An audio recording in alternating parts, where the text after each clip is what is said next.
Hello, I'm Chuck Wolf, Chief Executive for Charles J. Wolf Associates, LLC.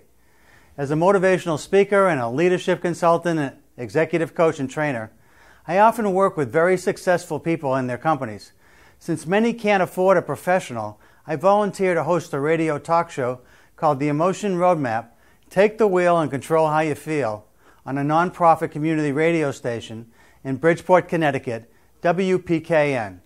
My reason for doing the show is to share with as many people as possible this wonderful process for helping people manage their own emotions and their relationships with others. My goal is for everyone listening to learn to use the Emotion Roadmap to make life better. As you listen to me, help others, I hope you are also learning.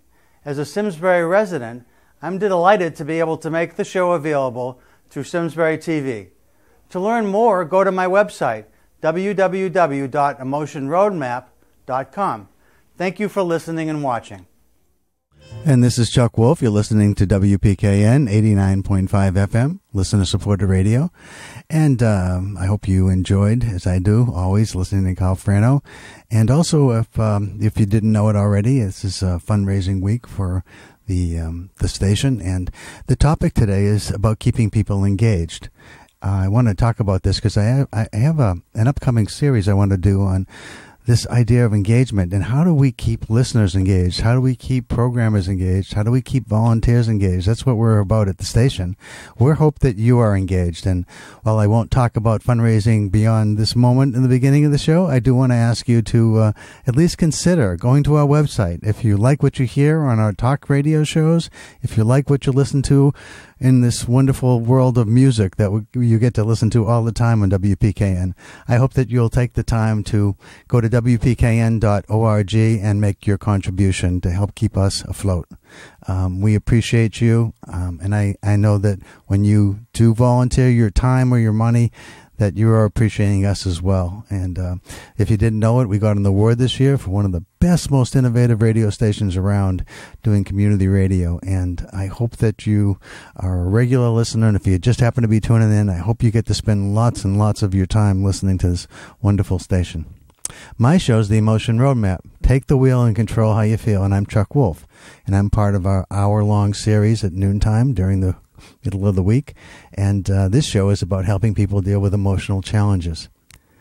Now, sometimes people call in with a challenge that they've been waiting to talk to me about, and I'm happy to take your calls if you're a regular listener.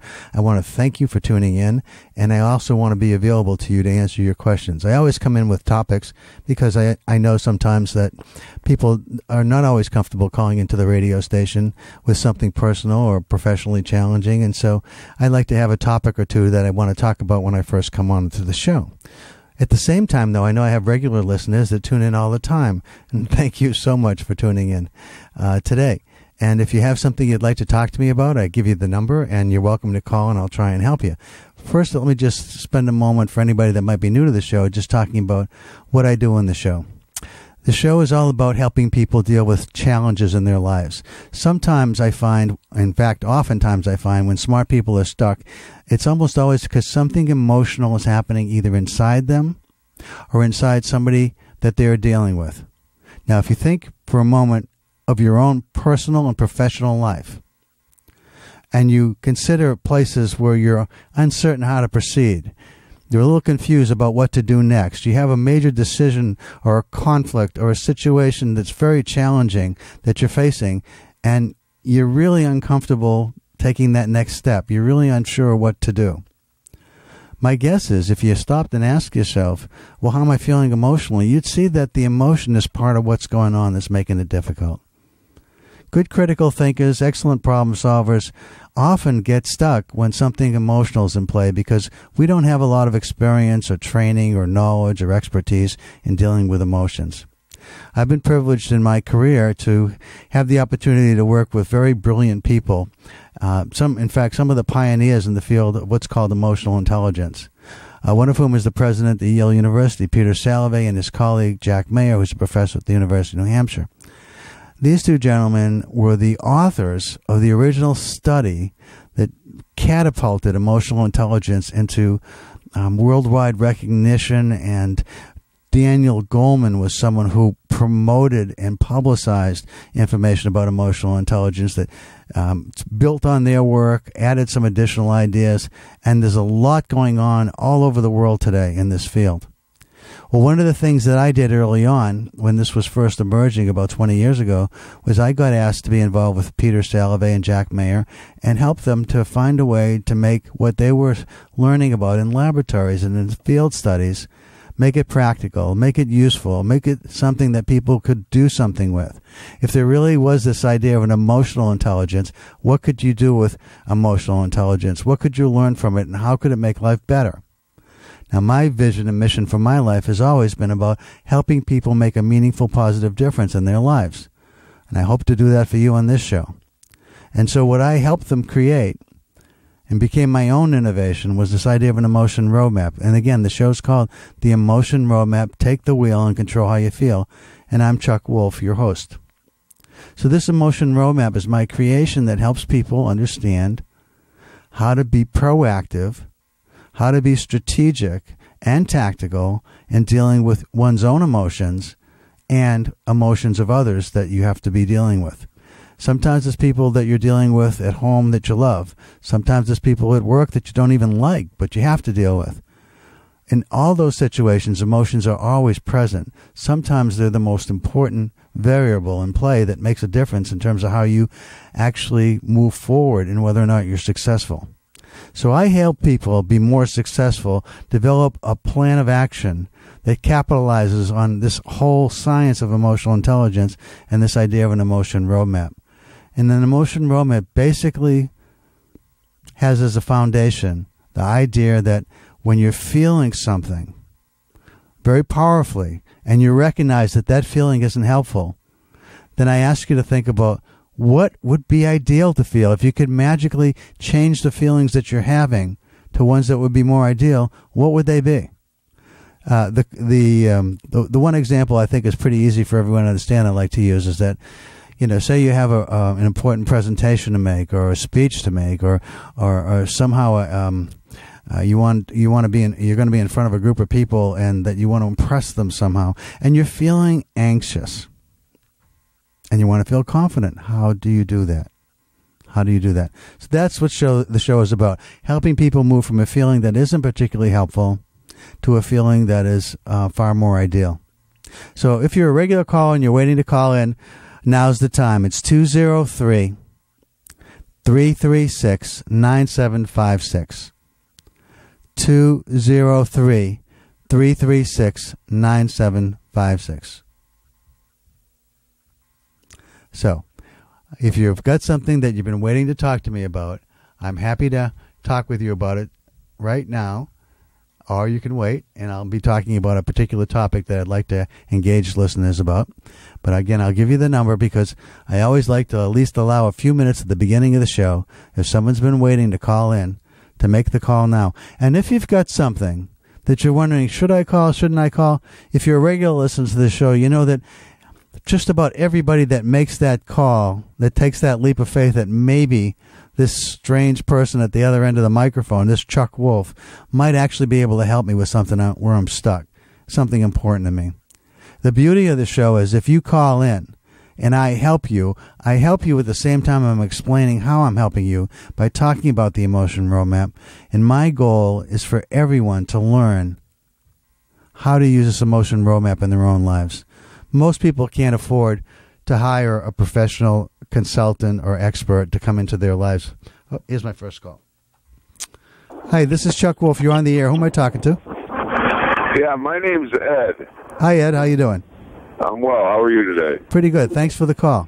How can I help you? Hey, I want to know what your view is on the afterlife or heaven or paradise or anything of that nature.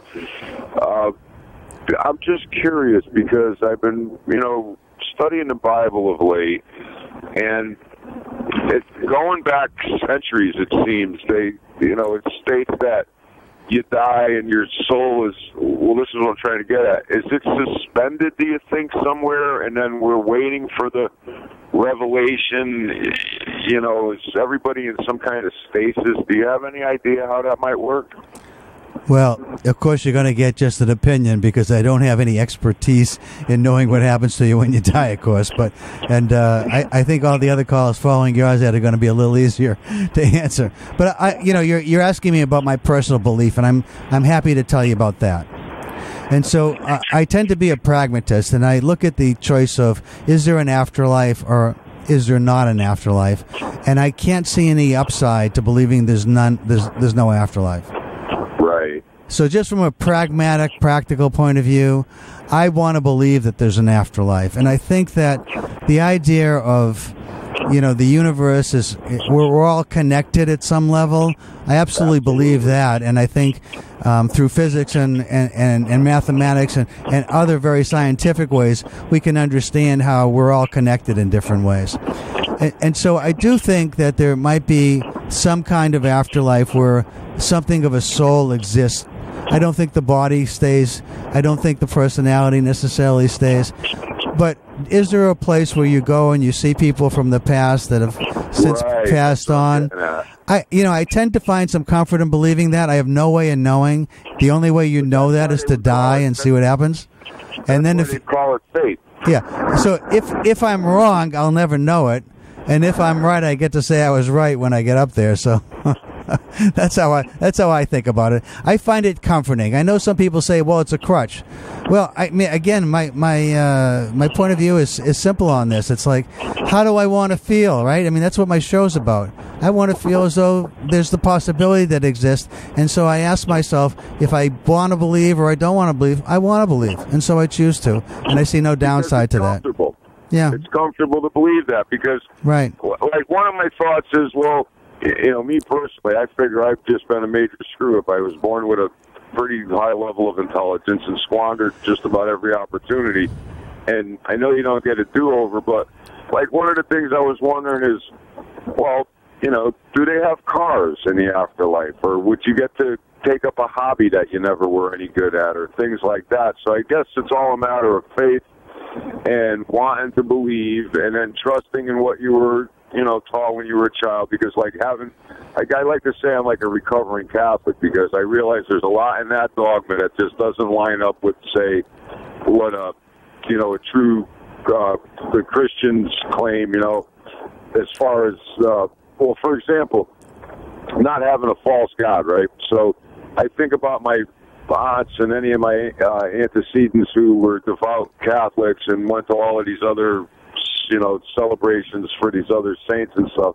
And I wonder, Jesus, God get angry with this, and I can't picture these people being in a place like hell with fire and brimstone and eternal damnation, because one of my aunts, for example, used to travel to Russia and literally smuggle in blue jeans and Hershey bars and things that they couldn't get over there, and they went to these underground churches and stuff. So somebody that was that good, even though they didn't follow the straight line that the Christians would have you take today, I can't imagine, the Lord punishing them and saying, "Oh no, well, you didn't do everything right, so you can't come to my paradise." And then when you consider there's, say, 7 major religions in the world, they all believe in some type of creator, some higher power, an entity that brought us here, and I figure that's all linked somehow. It's just a matter of interpretation, what you were raised at. But I really been pondering it lately. Nobody gets a glimpse or a preview. You just have to, like you said, it's comforting to have that faith, I guess. So that's right.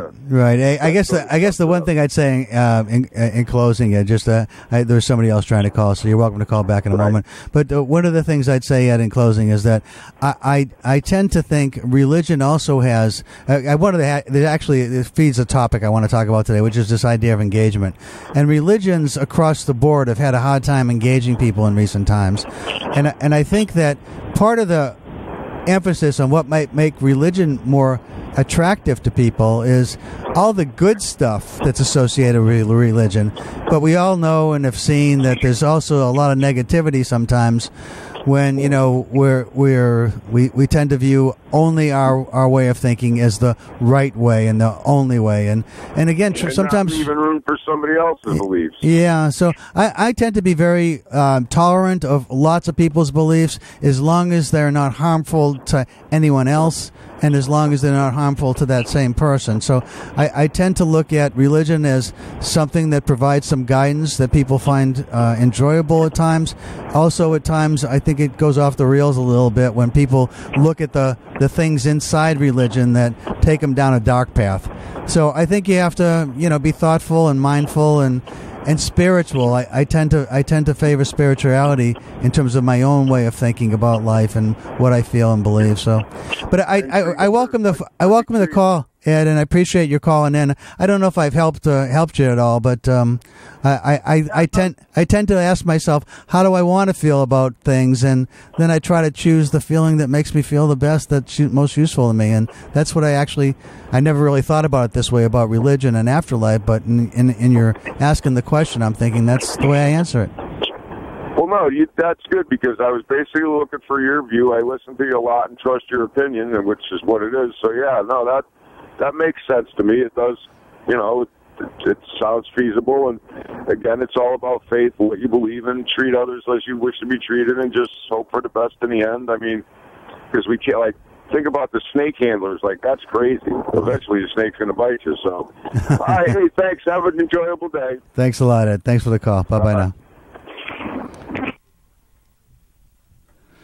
I guess it's kind of an appropriate call, right? It's that time of year around the holidays, and thinking about religion is pretty much in a lot of people's minds these days, I guess. There's lots of things that make me think about the afterlife. Sometimes I get callers who are dealing with a very major illness or disease like cancer, and they're wondering how to deal with that, how to feel okay about that. And the way partly I think about this, and even to you, Ed, you said that, you did a lot of things that you didn't, probably you wish you had a do-over.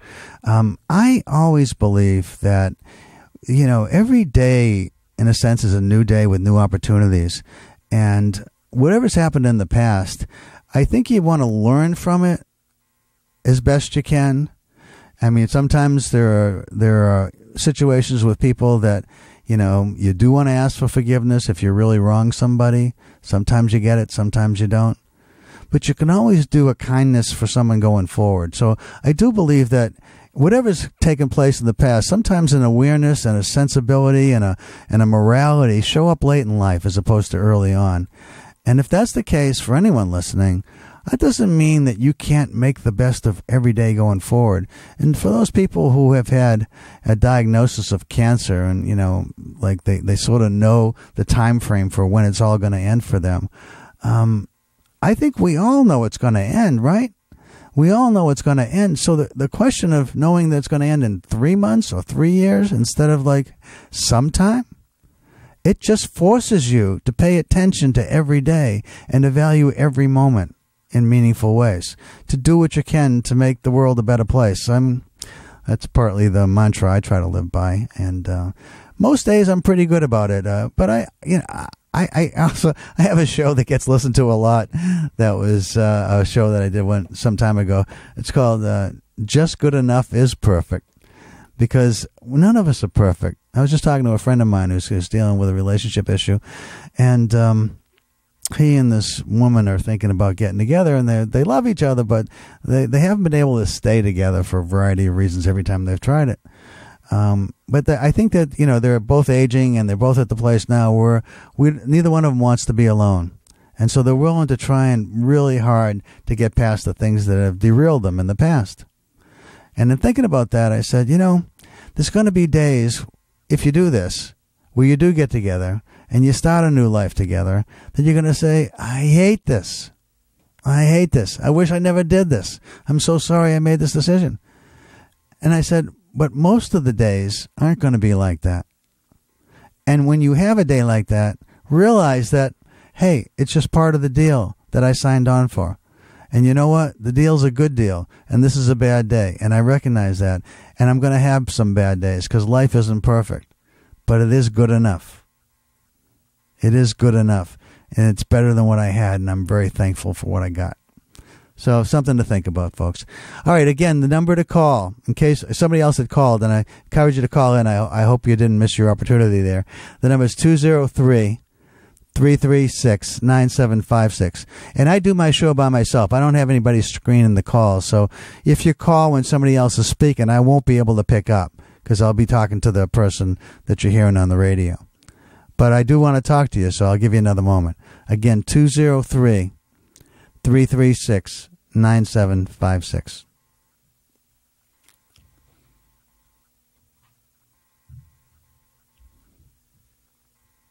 Well, while I'm waiting, in case anybody wants to call, just so you know, if you're new to the show and not like yet a regular listener, then there's lots of things people call about. They call about work. They call about situations where they're struggling with a boss that they have. Or sometimes leaders call in and say, I'm struggling with how to handle this person's performance. I like them. They're good. But there's things that they're doing that make me nuts. What do I do about it? Or I've got a really difficult decision to make about whether to stay or to go, leave my company, or to take this new position inside my company and leave the people the team that I've built. I know it's a great opportunity for me and it's good for my family, but I'm feeling kind of bad about leaving my team behind. So there's a lot of reasons why people might call about work, and even more reasons why people sometimes call about home, whether it's a new relationship with someone that you'd like to have as a partner in life, whether it's someone in your immediate family that you're struggling to get along with, a sibling, a parent, an existing partner, a child, dad or mom. There's lots of things that cause people to have emotional concerns, that cause people to be upset, and that people are finding difficult to deal with. Because the truth is, we don't get a lot of education in our lives about how to deal with emotional issues. Now, that's changing, and actually a couple of interesting notes about that. Those, again, that listen regularly know that my show has had as guest speakers on a couple of times the director for the Center of Emotional Intelligence at Yale University, Mark Brackett. Mark's a friend and a colleague, and he has been involved heavily with the Yale Center is calling the Emotion Revolution in schools. And they've created the program called RULER, which is an acronym for helping people to regulate, understand, label, express, and deal with their emotions in constructive ways. It becomes part of the curriculum in schools. It's really pretty remarkable what Mark and his team have done, and they're committed to trying to get this into every school system that they possibly can, and they like doing Connecticut schools. So if you're working a Connecticut school system, hopefully you're engaged in that, or at least looking at social and emotional learning for your classroom, so that we do get some training along the way to help young children learn more about emotional intelligence. But one of the things that's kind of interesting that I've stayed in touch with them about is they also want to do something called the Emotion Revolution in the workplace. And there's been a survey. It's actually, you can take the survey on my website. It's called theemotionroadmap.com, and it's a free survey. You just take it to let people know how you're feeling about work. But if you want some help with work, you can call right now. The number is 203-336-9756. 203-336-9756. Anyway, the data analysis has begun for a lot of people have filled out this survey across lots of different places, and they are now starting to try to understand how to address it, how to address creating more emotional intelligence in the workplace. Now, a lot of companies are trying this on their own, but I think the Yale Center is going to be a very holistic, structured approach, because that's the way they think about things. Very systematic, very thorough, research-based, based on real evidence, and things that matter. So stay tuned. We'll be more on that. But in the meantime, I want to talk today about something called engagement. Now, when you think of engagement, for those of you that don't think about it at work, you think, well, that's about a man and a woman, or a man and a man, a woman and a woman these days, gets engaged to each other to get married, right? It's about, the beginning of a long-term relationship, hopefully that lasts forever. But engagement in the workplace is probably a little bit similar, but not the same. You're not married to your workplace. but you are engaged. And the people that have done at least seemingly the most work on this is a group called the Gallup Organization. They do a lot of surveys. And the remarkable thing about what Gallup finds is that in almost every company of any size, meaning more than like 5 to 10 people, there's a sense of engagement that fits a certain profile that sounds and goes like this. They could describe actively engaged employees, not engaged employees, and actively disengaged employees as 3 different categories. So there is the employee that can't wait to get to work in the morning and does everything she or he can possibly do to make that organization successful. This can be nonprofit or profit, doesn't matter. It can be a school, a military organization. It can be a for-profit company. It can be a Fortune 500. It can be a small business. It doesn't matter. It means that somebody, wherever they go, when they get up in the morning on Monday typically, and they go someplace, it's to work, and they're fully engaged, and they're thrilled to be there, and they're doing everything possible to make that organization succeed. And there's a percent of people in every organization, again, it's a typical organization, that fills that category. Then there's a percent of people that fill this category where they're not engaged. They just basically go to work.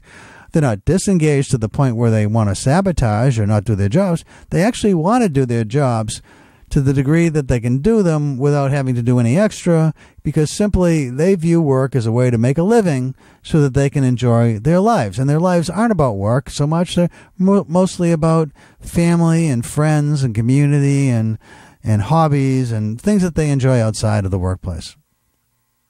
And work's just a way to get to pay the bills.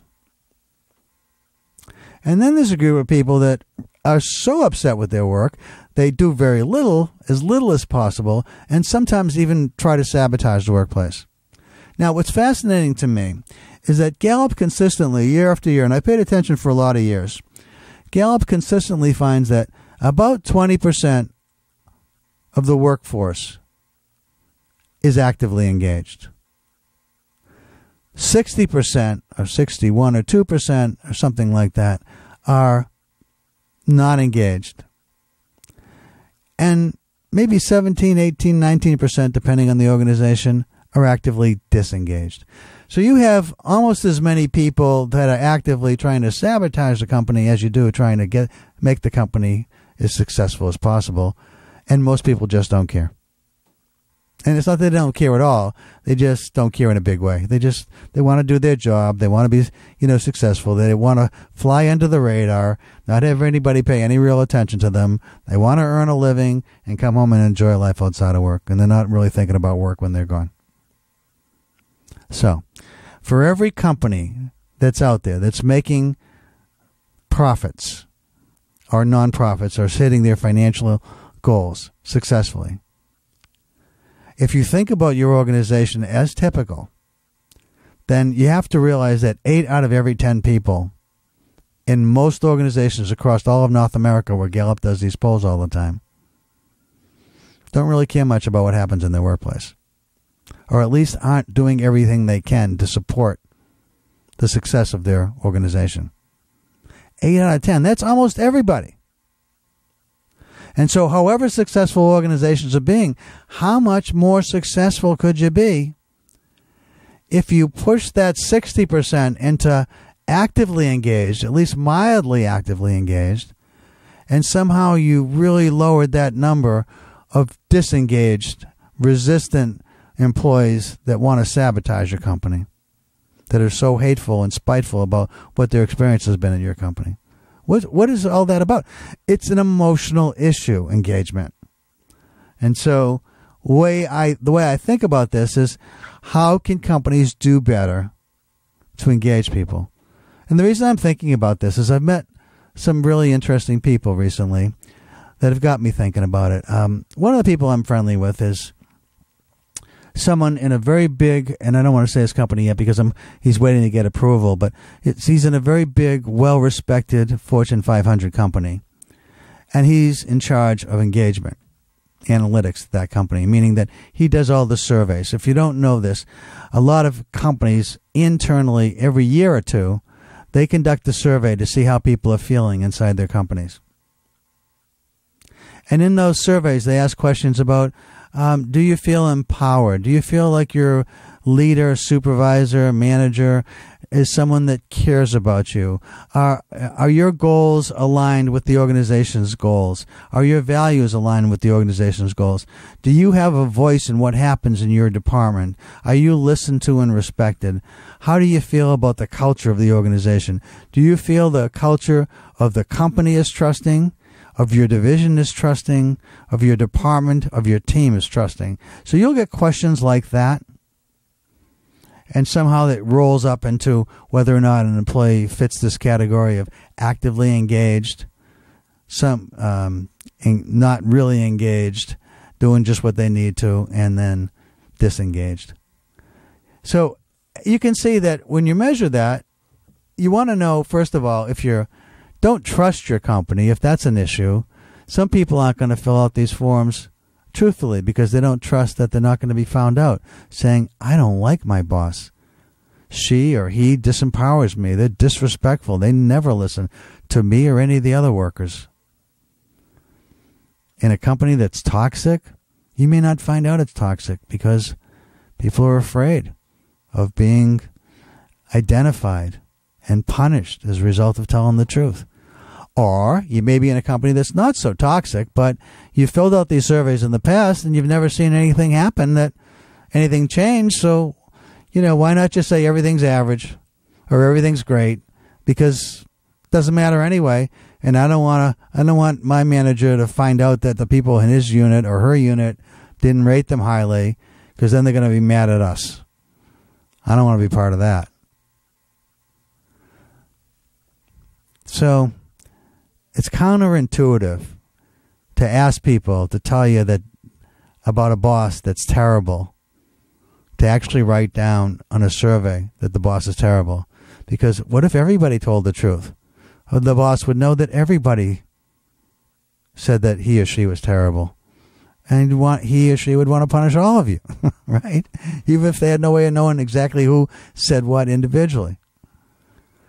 So how do you counter that? How do you get people to tell the truth? And then what do you do with the information once you get it?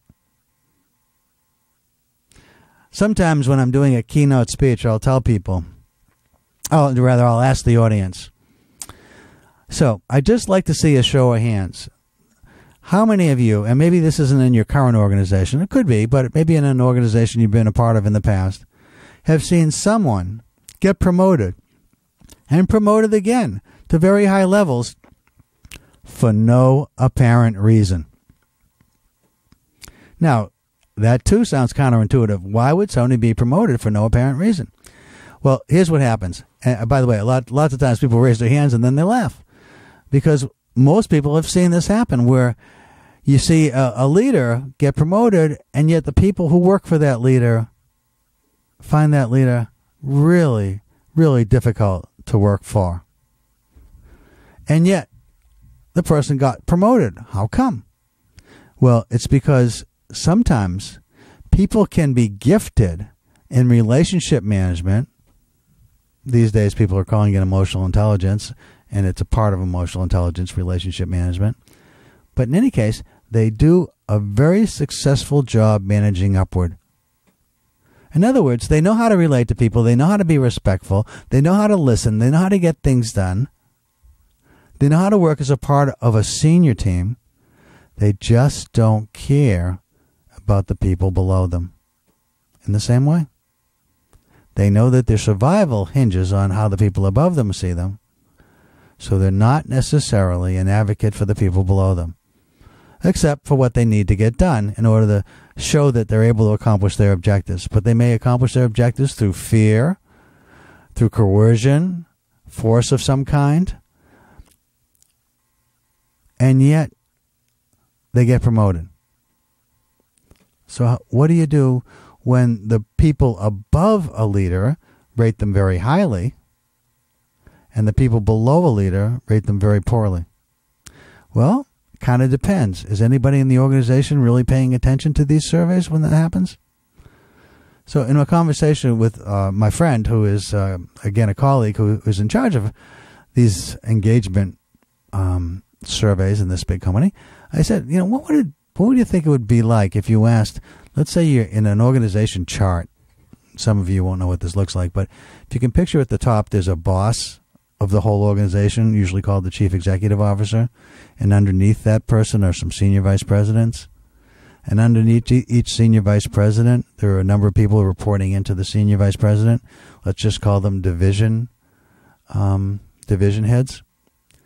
So what if you took a senior vice president and you said, let's say the person's name was Mary. Mary Jones was a senior vice president in this organization. And you said, Mary, I'm going to ask you, before we get the survey out this year for engagement and how well everybody's doing, for you to predict how all these different people, you have 5 different direct reports, all running large teams underneath you. I want you to know, on certain key questions, I want you to predict how they're going to come out. And so now you've got Mary paying closer attention, right? If she actually puts her forecast in for what she predicts is going to happen for these people, if she predicts what's going to happen for these people, she's going to look and see how they actually come out. And what if one of these people that manages her really well, that she's really high on, that she wants to promote, what if she sees that the statistics don't seem to support her view, that the people underneath have said some things that are pretty disturbing, actually, about this person in terms of the way they rated them. And it's far different than what she would have thought. And now that she was asked to predict it ahead of time, she's beginning to question, why do I feel this way and the person's people feel so differently about him or her? So we were talking about what that might be like and whether that might change the dynamic a bit. But the big deal is, when you get this information, what do you do with it? And so I actually think I'd like to have my colleague on the air and talking about, so what is employee engagement about as your company defines it? And how do you go about measuring it? How do you do it? How often? What happens with the results? Why do you do it that way? How can you and other organizations make this better? And where do we go next in this field, ever-evolving field of engagement, when the numbers don't really ever seem to change, at least not according to Gallup? What are some of the things we can do that are really innovative? And then I thought I'd talk to somebody who is a colleague of mine who is in sports management, sports psychology rather, a colleague of mine who is very involved with the again, I won't mention his name or his state until he agrees, but I'd like to have him talk about the difference, because he's doing sports psychology for the major university in the state where he lives and for a number of the professional sports teams. And I want to talk about engagement at different levels for really high-powered, very well-paid, highly talented athletes on the college level, and how does it change when you get to being paid at the professional level. And then I have a colleague, and some of you who have been longtime listeners know that I'll mention his name because he's actually, you can actually hear some of the interviews I've done with him, John Caparella, who is a wonderful leader, a chief executive officer now for an organization, and talk to him about how he engages people. Because I have not seen his engagement studies recently, but I know in past years his engagement studies have been incredibly successful, because he emanates this idea that people really are our greatest asset, and he lives it. So I would like to have him on, and then I have a small businessman that I'd like to have on as well.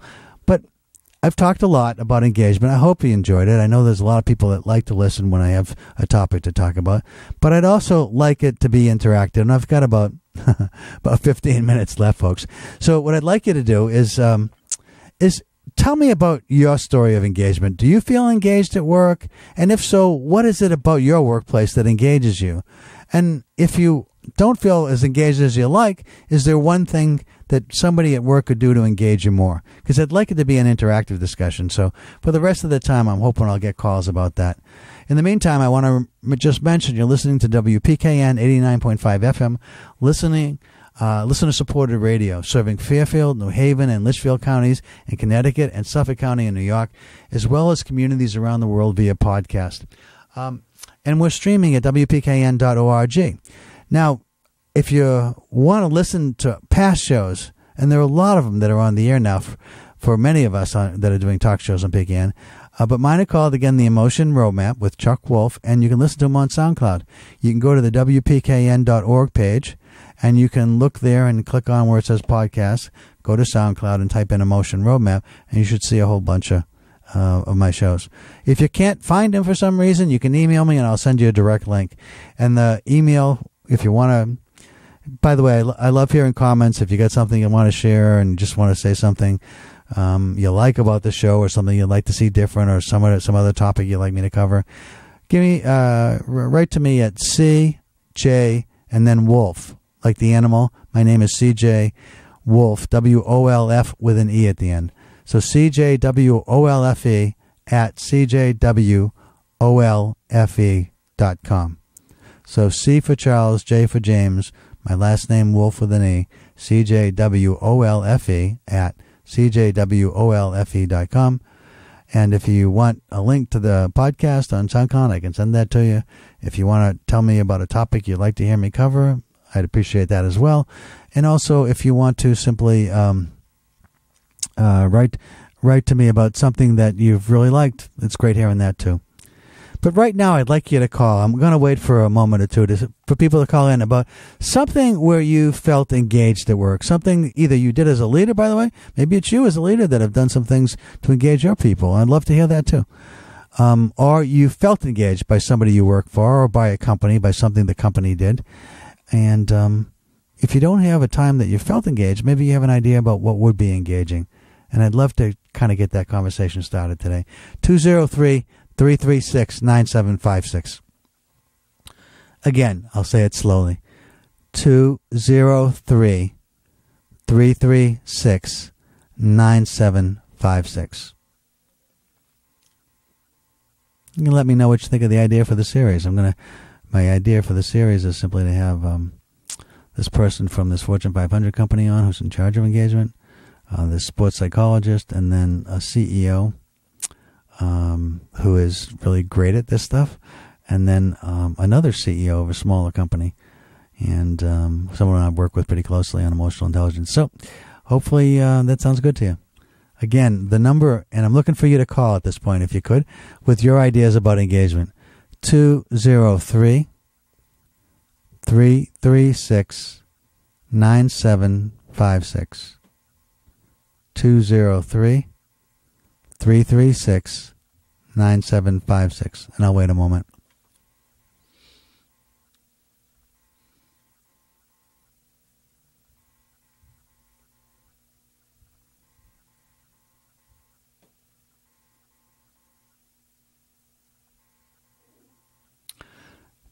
And now all my listeners that like to listen are feeling like, boy, do I have something for Chuck? Can I call? Is there anything I can think of to say to call in? He's waiting for a phone call. Well, take your best shot, Just give me a call. Let me know what you think about the series. But also, hopefully, I've got listeners out there who are smart people who have something that they've experienced about this topic engagement that they can share. The number is 203-336-9756. 203-336-9756.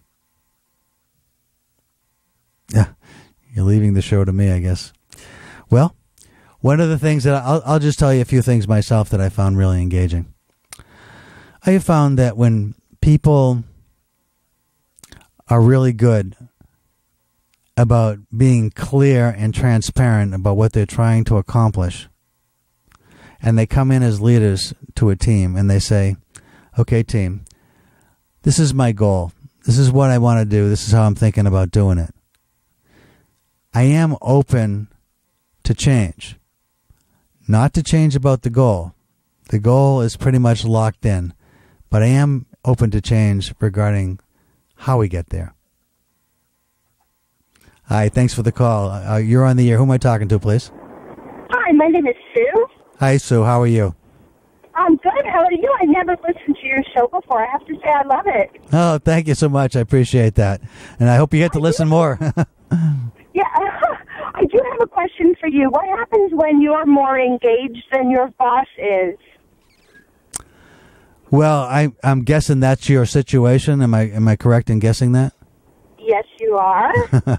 And so you're asking me to tell me how you're feeling? Or what's going on for you? I'm asking how to handle it. Ah, okay. I guess. So Well, when you care more, when you're more passionate than your boss is. So the way I think about, just so your first time listening to the show, so I think about the feelings that are involved. So the feelings that you have right now is you're engaged fully with this company, and your boss is, would you say he's disengaged or just not very engaged at all? Or, not as engaged. okay, so he's not actively sabotaging it, but he's just not that excited about it. Correct. Okay, and you'd like him to be more excited, right? Yeah, more. Yeah. Because it would feel more engaged to you. Because one of the things you want to feel is like, if you're pulling this hard, you want other people to be pulling that hard too. Does that sound right? Exactly. Okay. So there's a couple things that could happen here. One is, my guess is you've got some ideas about this yourself, and maybe you've even tried a thing or two, or maybe you're considering some things. And so before I jump in, is there anything that you've considered or already tried? I have, yes, but really not too. It's a big company, and there's bureaucracy, and so it's a frustration level, I think. So yeah, if you're not real clear on where you want to go or what you can do, you're asking for a new idea or a different way of thinking about this that's going to make you feel better about your circumstance, right? Yeah. Okay. So what I would say is you want to feel like there's more than just you engaged here, and you have a boss, and for whatever reason you've had some thoughts maybe about changing it, but it seems pretty hard to you to get it changed, and so you're looking for some help with that. And one way I think that you might want to think about this is that, do you need the boss to feel more engaged, or just someone else in the organization? In other words, is there somebody else that you might partner with, that you might work on a project with, that you might hang out with, have lunch with, who's also as excited and working as hard as you? Is there anybody around like that might be someone that would, kind of feed the need that you have to feel like it's more than just you out there? Yeah, probably. So one way of thinking about it then is to think, maybe I want to stop trying so hard with my boss and maybe see if there's somebody else in my team that I could get more excited about this, who's already somewhat excited. Because sometimes if the person in charge, for whatever reason, they might not be that engaged. I mean, there's a million reasons why that could be. It might have nothing to do with the workplace. It might have everything to do with what's going on in their life outside of work, for instance. Right. Yeah. Or they may have just been there a long time and just think really the bureaucracy that you just talked about, they maybe years ago fought against it, but they're tired and they don't have the energy. Yes. Maybe.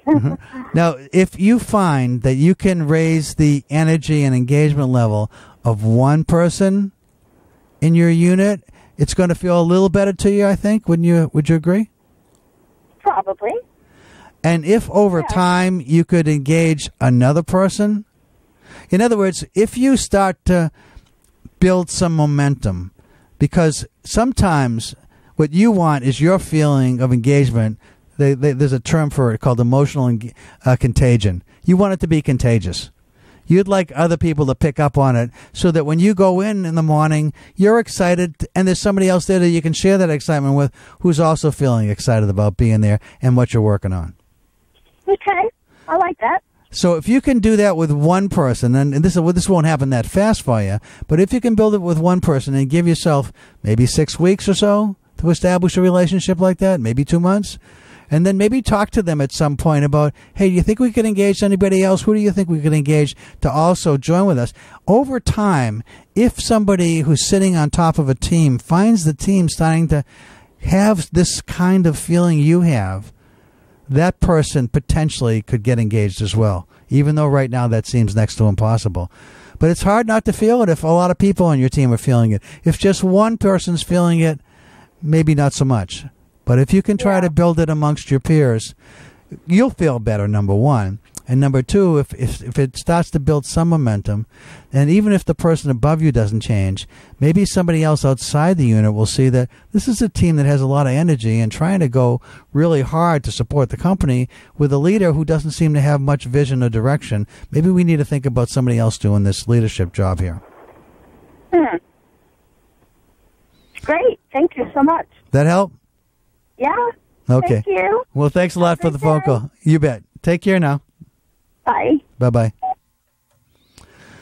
So great. Thank you for calling in. And anybody else care to call? I've got a couple of minutes. That's it.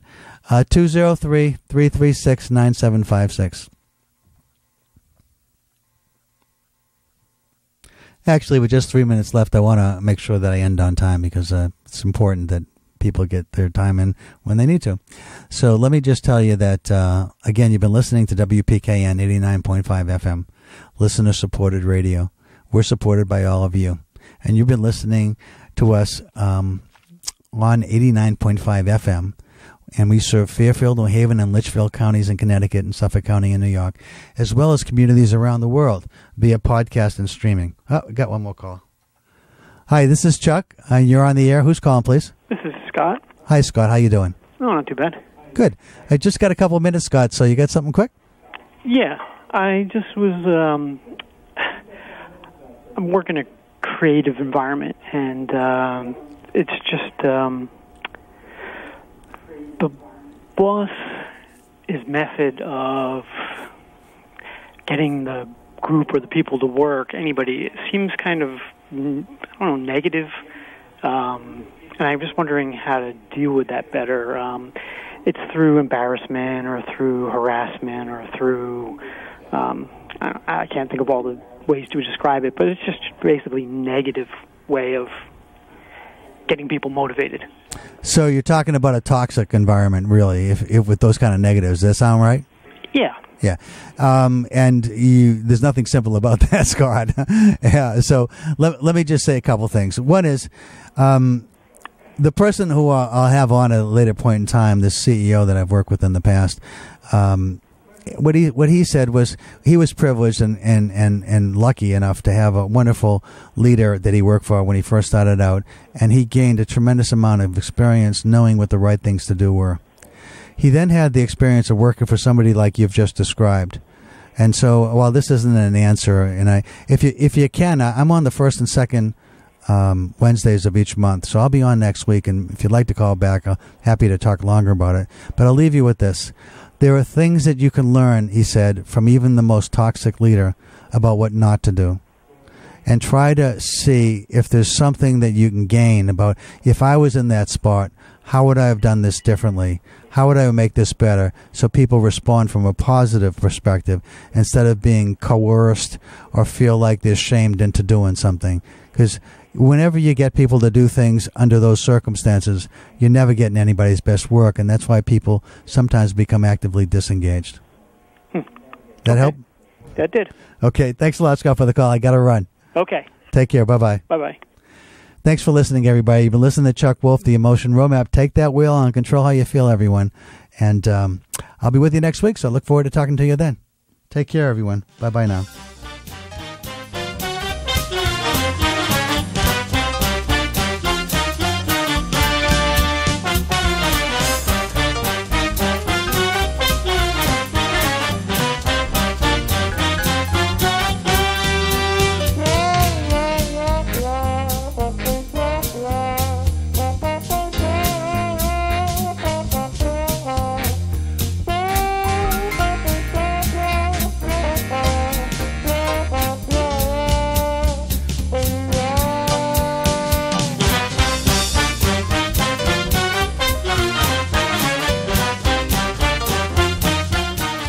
Funding for Simsbury Community Television is provided in part by contributions from viewers like you.